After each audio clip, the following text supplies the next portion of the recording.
भारत इस दुनिया की सबसे पुरानी और महान सभ्यता है। भारत हमेशा मानवता के इतिहास का केंद्र बिंदु रहा है और दिल्ली उस महान सभ्यता की एक महान राजधानी है। अध्यक्ष जी, दिल्ली केवल एक शहर ही नहीं है, दिल्ली एक मिनी इंडिया है। ऐसे ही देश की कोई जिला नहीं होगा जहां के लोग यहां पर नहीं रहते हैं। दिल्ली भारत की एकता का प्रतीक है। देश की सारी संस्कृति यहां पर दिखाई देती है, देश का सारा व्यंजन यहां पर मिलता है, देश की सारी भाषाएं यहां पर मिलती हैं, देश के सभी त्योहार यहां पर मनाए जाते हैं। मैं अगर कहूं तो गलत नहीं होगा कि दिल्ली देश की आत्मा है और दिल्ली का विकास करना यह हमारा संकल्प है।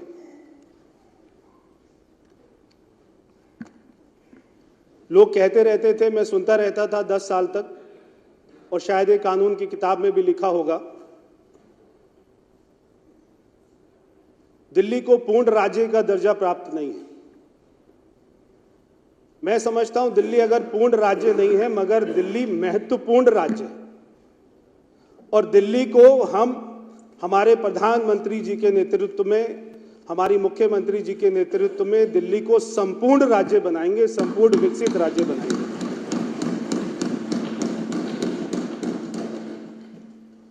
आज जैसे पूरे देश के दिल में मोदी जी बसते हैं, चाहे देश के किसान हो, युवा हो, महिलाएं हो, सारे बुजुर्ग हो, सारे एस्पिरेशनल जो हमारे स्टेट हैं, सारे लोग हैं, आज उनके दिल में मोदी जी बसते हैं। ऐसे ही मोदी जी के दिल में भी दिल्ली बसती है। मोदी जी पिछले 10 साल से दिल्ली में रहते हैं। जब वो 2014 में पहली बार दिल्ली आए थे तो उनको भी कष्ट हुआ होगा कि दिल्ली के बारे में पूरा देश ये सोचता है कि बहुत अच्छी होगी, बहुत सारी सुविधाएं होंगी। जब लोग यहाँ पर आके देखते हैं दिल्ली की हालत, कि जिन लोगों ने यहाँ पर राज किया है, क्या उन्होंने दिल्ली की दुर्दशा को बना दिया है। 8 तारीख को दिल्ली के लोगों ने ये तय कर दिया कि दिल्ली के शहर के लोगों में केवल विकास बसता है, उनकी रगों में केवल विकास दौड़ता है। ये दिल्ली के लोगों ने तय कर दिया। जब भी विकास की बात होती है तो देश के लोगों को केवल मोदी जी का नाम याद आता है। मोदी जी केवल प्रधानमंत्री ही नहीं है, वो एक संकल्प है, वो एक विश्वास है, वो वह शक्ति है जो हर हमारी आपदा को, हर हमारी चुनौती को अवसर में बदल देते हैं, एक अपॉर्चुनिटी में बदल देते हैं। वो ऐसी शक्ति है। 8 तारीख को कमल खिला, 8 तारीख को एक नए सूरज का उदय हुआ है। हम यहां पे ट्रेजरी बेंच पर बैठे हैं, इसके लिए बहुत लंबा संघर्ष किया है। हमारे कार्यकर्ताओं ने, सारी दिल्ली की जनता ने बहुत ही लंबा संघर्ष किया है। और जब ये संघर्ष करते थे मैं हमेशा सोचता था, मेरे को फैज साहब की 2 पंक्तियां याद आती हैं, दिल ना उम्मीद नहीं नाकाम ही तो है, दिल ना उम्मीद नहीं नाकाम ही तो है, माना लंबी है गम की शाम मगर शाम ही तो है। हमने 27 साल इंतजार किया, 27 साल के बाद में हमको ये मौका मिला है। दिल्ली में केवल कमल ही नहीं खिला, दिल्ली में एक नया सूरज निकला है। ये सरकार अनगिनत लोगों के परिश्रम का परिणाम है। ये सरकार हमारे प्रधानमंत्री के सुशासन का और उनके दृढ़ संकल्प का नतीजा है। ये सरकार पार्टी के वरिष्ठ नेताओं की मेहनत का फल है। ये सरकार बीजेपी के लाखों कार्यकर्ता हैं, उनके खून पसीनों का नतीजा है। ये सरकार आरएसएस के विचारों और मार्गदर्शन का नतीजा है। ये सरकार हमारी प्रतिबद्धता और हमारे समर्पण का नतीजा है। आदरणीय अध्यक्ष जी, दिल्ली की समस्या केवल दिल्ली की समस्या नहीं हो सकती है। दिल्ली की समस्या देश की समस्या है, क्योंकि दिल्ली में यहां पर पार्लियामेंट भी है, यहां पर राष्ट्रपति महोदय जी का निवास भी है, यहां पर उपराष्ट्रपति महोदय जी का भी निवास है, यहां पर सुप्रीम कोर्ट भी है, आर्मी हेडक्वार्टर भी है, यहां पे सीबीआई हेडक्वार्टर भी है, यहां पे इलेक्शन कमीशन भी है, यहां पर सारी एम्बेसीज भी हैं, नीति आयोग भी है, ना जाने कितनी कॉन्स्टिट्यूशनल बॉडीज यहां पे दिल्ली में रहती हैं। इसलिए दिल्ली को हमको दुनिया की सर्वश्रेष्ठ राजधानियों में उसमें शामिल करना, इसलिए दिल्ली की समस्या केवल दिल्ली की समस्या नहीं है, दिल्ली की समस्या देश की समस्या है। हम दिल्ली की छवि को क्या सुनते हैं, सारे दिल्ली की जनता क्या चर्चा करती है? खराब मौसम है, खराब हवा है, पॉल्यूशन है, सारी टूटी सड़कें हैं, गंदा पानी है, सारी सीवर लाइन टूटी हुई है, ये दिल्ली की चर्चा करते हैं। आज जहां पर हैदराबाद को आईटी हब के रूप में जाना जाता है, महाराष्ट्र को फाइनेंशियल हब के रूप में जाना चाहता है, बेंगलोर को स्टार्टअप हब के रूप में जाना चाहता है, मगर दिल्ली को मोस्ट पॉल्यूटेड सिटी के रूप में जाना जाता है। दिल्ली में इतना कल्चरल है, दिल्ली में इतना हेरिटेज है, हम दिल्ली को एक अच्छा कल्चर हेरिटेज सिटी बना सकते हैं। हमें भी दिल्ली को देश की, मैं दुनिया की बात नहीं करता, मगर देश की सबसे अंदर सबसे सुंदर सिटी के साथ में लाकर खड़ा करेंगे, ये हमारी सरकार का जो है दृढ़ संकल्प है।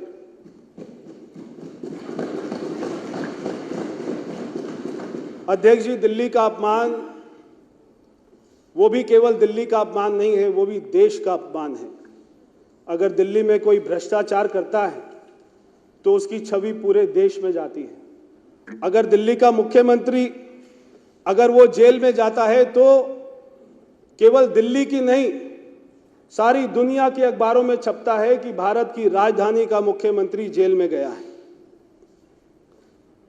सारी कैबिनेट एक एक कर जेल में जाती रही। यहां पर बोर्ड लगते थे चुनाव में, दिल्ली में फिर लाएंगे केजरीवाल, और वहीं तिहाड़ जेल के बाहर में भी बोर्ड लगता था फिर आएंगे केजरीवाल। वो दिन दूर नहीं है, मगर इससे दिल्ली की सुंदरता को कोई अच्छी बात नहीं है, इससे कोई चार चांद नहीं लगे। जो लोग दिल्ली का यहां पे ईमानदारी का ठेकेदार बनकर आए थे, जो अन्ना आंदोलन में ईमानदारी की यहां पे ताल ठोक कर आए थे, आज वही लोग तिहाड़ में जाते हैं, उनकी पूरी कैबिनेट तिहाड़ में जाती है। ऐसी जो यहां पर सरकार चली है, उससे दिल्ली की जो हमारी दिशा थी, हमारी दशा थी, हमारा नाम था, उसमें बहुत ज्यादा हमको झटका लगा है। वो कहते थे दिल्ली को पेरिस बनाएंगे, हम ऐसा नहीं कहते हैं। हम कहते हैं दिल्ली को धर्मराज युधिष्ठिर का इंद्रप्रस्थ बनाएंगे।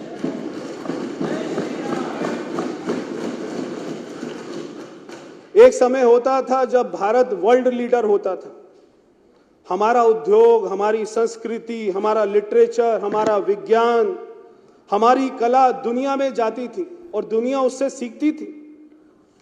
जैसे जैसे हमारे ऊपर में आक्रमण होता गया, हम अपनी संस्कृति को भूल गए, हम अपनी सारी पुरानी बातों को भूल गए। वो लोग ये भी कहते थे कि लंदन बनाएंगे। वो बात अलग है कि लंदन बनाते बनाते कब उन्होंने शराब के ठेके बनाने लग गए और वो लंदन बनाना भूल गए। स्कूल के बाहर शराब के ठेके, कॉलेज के बाहर शराब के ठेके, और यहां तक कि शीश महल में भी बाहर बना हुआ है। अध्यक्ष जी, शीश महल के अंदर भी मुख्यमंत्री ने दिल्ली के टैक्स पेयर के पैसे से, जब मैं आया सुबह अध्यक्ष जी, तो मैंने नीचे ड्रॉअर में देखा ये पेन पड़ा हुआ था। ये जो वो अपनी शर्ट के ऊपर लगा के घूमते थे, वो इसी चेयर पर ही बैठते थे, शायद अपना पेन भूल गए। मैं आपको दूंगा बाद में उनके पास में पहुंचा दीजिएगा। वो ये पेन लगाते थे शर्ट के ऊपर में 5 रुपए का, और आप उनका महल देखेंगे अगर, तो आपको लगेगा दुबई के शेख का एक ऐसा महल है। हम जब गए, सबसे पहले हमारी सरकार बनी, मुख्यमंत्री जी ने अपने दरवाजे खोले कार्यालय के, सारी मीडिया वहां पर आई और सारी मीडिया ने कहा 3 साल में पहली बार आए। वहां के कर्मचारियों ने बोला 3 साल में अंदर पहली बार देखा है। हमारे 8 विधायक जो थे उन्होंने कहा 3 साल में पहली बार अंदर घुसे। यानी मुख्यमंत्री का कार्यालय जिसमें करोड़ों रुपया लगा हुआ है, वो व्यक्ति ये 5 रुपए का रिनॉल्ट का पेन लगाकर और अपनी शर्ट का बटन जो है टेढ़ा मेढ़ा बंद कर और वो इतना करोड़ों रुपया खर्च करता था, शर्म नहीं बची। और वो अपने व्यक्ति को, अपने आप को क्या नहीं किया उसने, किस किस को नहीं बेचा। बच्चों की झूठी कसम तो खाई, हमारी मां यमुना की भी झूठी कसम खाई तो खाई, मगर चुनाव के दिन में 5 तारीख को वो व्यक्ति ने अपने मां बाप को भी नहीं छोड़ा। उनके पिताजी तो चलते फिरते आदमी हैं, और हमें एक चैनल ने बताया कि जब वो व्हील चेयर पर उनको लेकर जा रहे थे तो उससे 10 मिनट पहले ही उन्होंने एक चैनल को इंटरव्यू दिया। केजरीवाल अपने मां बाप को भी मार्केटिंग करने से नहीं छोड़ता है। वो उनको व्हील चेयर पर लेके गया ताकि उनको सिंपैथी मिले। अरे सड़कें बना दी होती, सीवर लाइन ठीक कर दी होती, नाले साफ कर दिए होते, यमुना साफ कर दी होती, तो ये सारे झूठी कस्में, झूठे ये सारी मार्केटिंग करने की जरूरत नहीं पड़ती। ये शीश महल बनाना और ऐसा आलीशान ऑफिस बनाना और ऐसी महंगी महंगी गाड़ियों में घूमना और ये प्राइवेट चार्टर में घूमना, अगर व्यक्ति, मैं जब गया था हमारी माननीय मुख्यमंत्री जी के दफ्तर में, मैं बैठा वहां पर, तो मैं 5 मिनट के बाद में मेरा मन किया कि मैं उठकर चला जाऊं, क्योंकि मुझे लगा कि जो इस कमरे में इतने अच्छे दफ्तर में बैठेगा वो तो दिल्ली की सड़कों पर जा ही नहीं सकेगा। क्या जरूरत थी ऐसे महल बनाने की, मेरे को समझ नहीं आता। दिल्ली का विकास पिछले 10 साल में होर्डिंग पर चढ़ गया था। दिल्ली पर नहीं था, सड़कों पर नहीं था, होर्डिंग पर चढ़ गया था। होर्डिंग से सड़क पर नहीं उतरने का नाम ले रहा था कि सड़क पे उतर जाओ भाई, वो कह रहा नहीं होर्डिंग पे ठीक हो। 500 करोड़ रुपया होर्डिंग, 500 करोड़ रुपया विज्ञापन, 500 करोड़ रुपया चैनल, 500 करोड़ रुपया अखबार, नीचे नहीं आ रहा था। ये हमारी सरकार का संकल्प है कि उसको होर्डिंग से उतारकर सड़क पर लेके आएंगे, दिल्ली की सड़कों पर विकास दिखाई देगा। जब मैं केजरीवाल जी को देखता था और सोचता था, क्योंकि मैंने मेरे पिताजी को भी देखा, मैंने हमारे स्वर्गीय मदन लाल खुराना जी को भी देखा, मैंने स्वर्गीय हमारी दिल्ली की पूर्व मुख्यमंत्री श्रीमती सुषमा स्वराज जी को भी देखा। ये सारे नेताओं को देखने के बाद में जब मैं केजरीवाल जी को देखता था तो मुझे 2 पंक्ति याद आती थी। क्षण भर का है जीवन क्यों इतना गुमान है, क्षण भर का है जीवन क्यों इतना गुमान है, ना लाया था कुछ ना ले जाएगा कुछ, किस बात का अभिमान है। क्या अभिमान था? आप आए थे दिल्ली की जनता की सेवा करने, सेवा करते, काम करते। दिल्ली के लोगों के सारे कोविड चल रहा था तो कोविड में कहीं नहीं जाना, दिल्ली के लोग मर रहे थे, कहीं नहीं जाना, अपने शीश महल में बैठे रहना। ऐसे दिल्ली का अध्यक्ष जी विकास नहीं हो पाता। भाजपा की सरकार ये सबकी सरकार है। हम सारी पॉलिटिकल पार्टीज को सुनते आते थे चुनाव में, और पहली बार मैंने देखा इस चुनाव में 2 महीना केजरीवाल जी ने पूरे दिल्ली को धर्म में बांट दिया, जातों में बांट दिया, प्रांतों में बांट दिया। जाटों को आरक्षण देना है या अपना सिखों की बात करनी है, अंबेडकर जी के विषय उठाने हैं। पूरे दिल्ली को राजपूत, मैं बनिया हूं, ये जाट है, ये जो है दलित है, ये फलाना है। अरे हम कुछ नहीं है, हम दिल्ली वासी हैं, हमें दिल्ली का विकास चाहिए। ये सरकार हमारी सरकार, और मैं गर्व के साथ कह सकता हूं अध्यक्ष जी, हमारी सरकार सभी की सरकार है, चाहे वो गरीब है, चाहे अमीर है, चाहे वो किसान है, चाहे वो पिछड़ा हुआ है, चाहे वो झुग्गी में रहने वाला है, चाहे वो कोई लोअर क्लास है, मिडिल क्लास है, अपर क्लास है, चाहे बुजुर्ग है, चाहे महिला है, चाहे बेरोजगार है, चाहे विद्यार्थी है। हमारी भारतीय जनता पार्टी की सरकार, दिल्ली की सरकार, ये जन जन की सरकार है, दिल्ली के एक एक व्यक्ति की सरकार है। हम जहां पर जरूरतमंदों के लिए सोशल वेलफेयर स्कीम भी लेकर आएंगे, उसी के साथ साथ एस्पिरेशनल दिल्ली के लिए हम बहुत सारी योजनाएं भी लेकर आएंगे। हमने कहा, और ये प्रधानमंत्री जी ने कहा कि 2500 रुपए महिलाओं को मिलेगा, तो 2500 रुपए महिलाओं को मिलेगा। ये प्रधानमंत्री जी ने कहा। भारतीय जनता पार्टी के मैनिफेस्टो में हमने लिखा कि दिल्ली के जरूरतमंद लोगों के उनके घरों में होली दिवाली पर एक फ्री का सिलेंडर आएगा और पूरे साल 500 रुपए का सिलेंडर मिलेगा। ये भारतीय जनता पार्टी ने कहा है, तो इसको दुनिया की कोई ताकत होने से रोक नहीं सकती।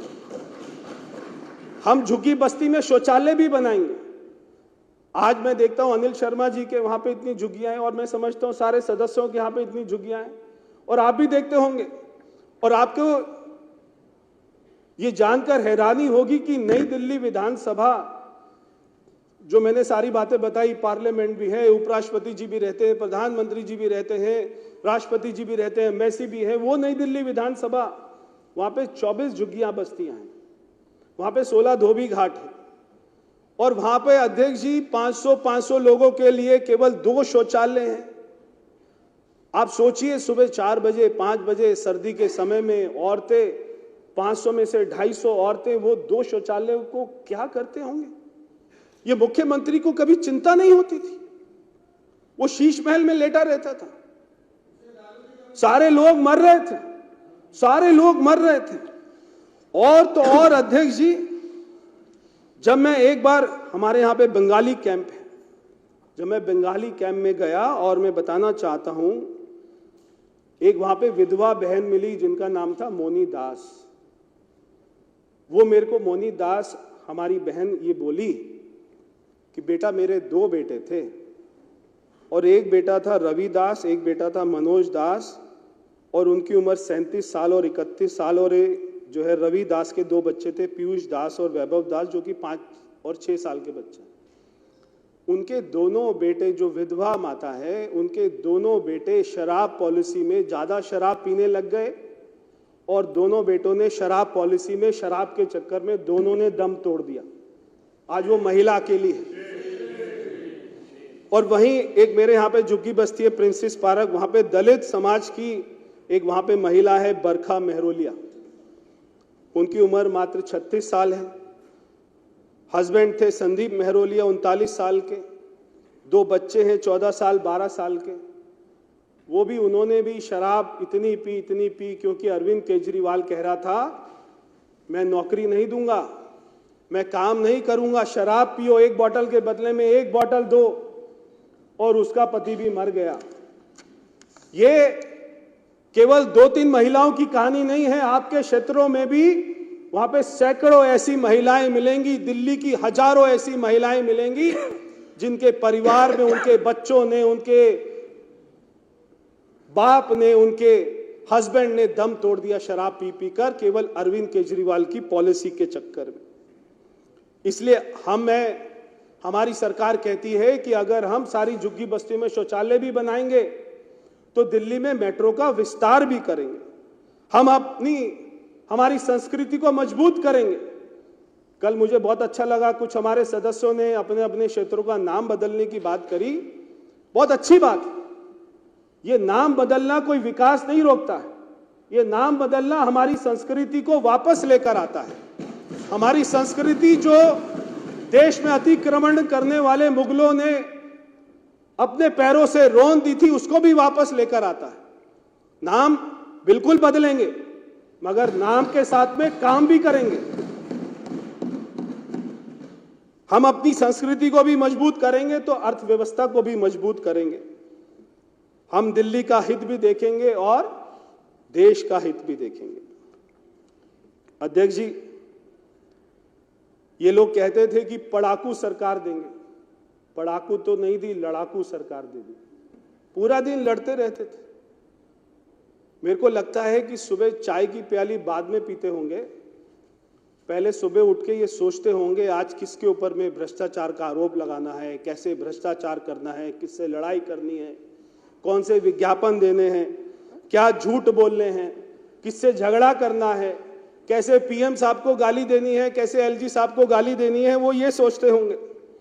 ये बहुत ही बड़ी विडंबना रही दिल्ली की कि हमको दिल्ली में एक ऐसी सरकार मिली। क्योंकि मैं पीडब्ल्यूडी मंत्री हूं, तो मैं उसी भाषा में यहां पर कहना चाहता हूं। और मैं देख रहा था जो यहां पे 280 में 2 दिन से सारे सदस्य बोल रहे थे, वो ज़्यादातर मेरे मंत्रालय के बारे में ही कह रहे थे। तो मैं पीडब्ल्यूडी मंत्रालय मंत्री होने के नाते उसी भाषा में कहना चाहता हूं कि दिल्ली के विकास का हाईवे, ये जो आपदा की सरकार ने दिल्ली के विकास के हाईवे में इतने सारे यूटर्न लगा दिए थे और इतने सारे खड्डे उसमें बना दिए थे कि सारी विकास की गति को ब्रेक लगा दी। लेकिन हम सुपर 48, हम सारे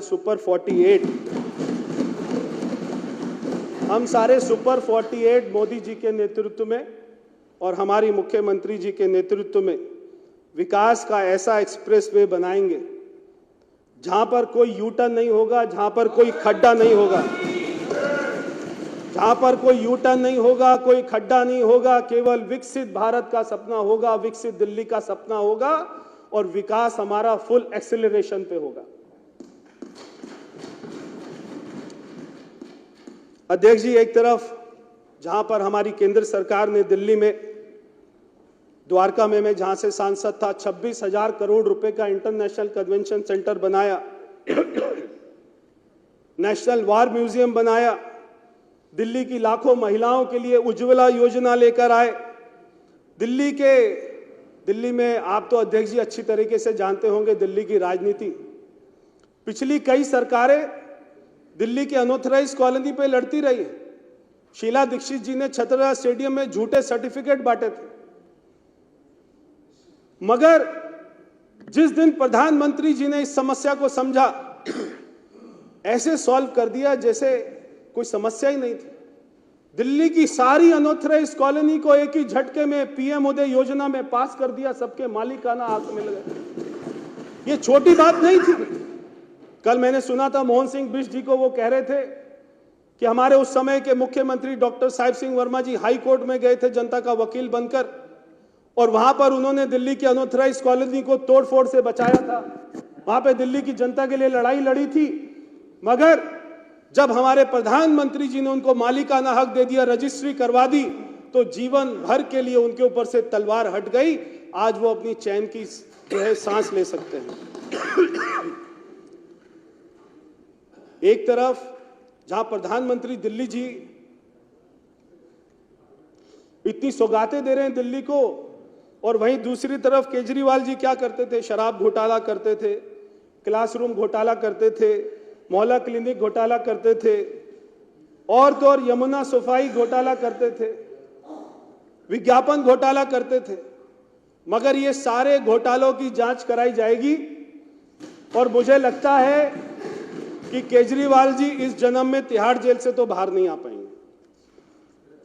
अध्यक्ष जी, साथ ही अभी सुबह भी एक हमारे सदस्य ने यह मामला उठाया था, जैसे 2014 में मोदी सरकार बनी थी और देश में जो राशन कार्ड के नाम पर फर्जी घोटाला चल रहा था, झूठे झूठे नामों के ऊपर में, और ऐसे ही दिल्ली में बांग्लादेशी रोहिंग्या के नामों पर ये अरविंद केजरीवाल की सरकार ने इतने राशन कार्ड बना दिए थे कि दिल्ली पुलिस भी उनको बाहर नहीं कर सकती थी। मैं ये भी यहां पर कहना चाहता हूं कि हमारी सरकार दिल्ली में एक तरफ तो राशन कार्ड नए रूप में बनाएगी, मगर पुराने राशन कार्ड की भी जांच होगी। अगर किसी बांग्लादेशी रोहिंग्या का राशन कार्ड होगा तो उसके ऊपर भी कार्रवाई होगी। अध्यक्ष जी, एक तरफ अरविंद केजरीवाल की सरकार का फोकस था कि उनके शीश महल में अच्छी जकूजी लगे, जिसमें 36 उसमें नलके हों। मगर हमारी सरकार का, भारतीय जनता पार्टी की सरकार का मुख्यमंत्री जी के नेतृत्व में फोकस रहेगा कि हर घर में साफ पानी आए नल से। एक तरफ अरविंद केजरीवाल की सरकार का फोकस था कि दिल्ली में शराब के ठेके खोल दिए जाएं। हमारी सरकार का फोकस होगा कि दिल्ली में हर बेरोजगार को रोजगार मिले। एक तरफ अरविंद केजरीवाल ने अपने शीश महल में गोल्ड प्लेटेड टॉयलेट सीट लगाई। हमारी सरकार का ये फोकस होगा कि हर झुग्गी बस्ती में पर्याप्त मात्रा में शौचालय बने। एक तरफ अरविंद केजरीवाल का फोकस था मोदी जी को गाली दो, एलजी साहब को गाली दो, पुलिस कमिश्नर को गाली दो, सांसदों को गाली दो। हमारी सरकार का फोकस होगा विकास, विकास और विकास। एक तरफ अरविंद केजरीवाल का फोकस था कि विज्ञापनों में फोटो लगवाओ, बड़े बड़े फोटो लगाओ, झूठ बोलो। हमारी सरकार का फोकस होगा कि ऐसे काम करेंगे कि दिल्ली की जनता के दिल में अपनी फोटो लगाएंगे। एक तरफ अरविंद केजरीवाल की सरकार का फोकस था भ्रष्टाचार करना। हमारी सरकार का फोकस होगा सुशासन करना, पारदर्शी सरकार चलाना। अध्यक्ष जी, मैं बस अपनी बात खत्म करूंगा।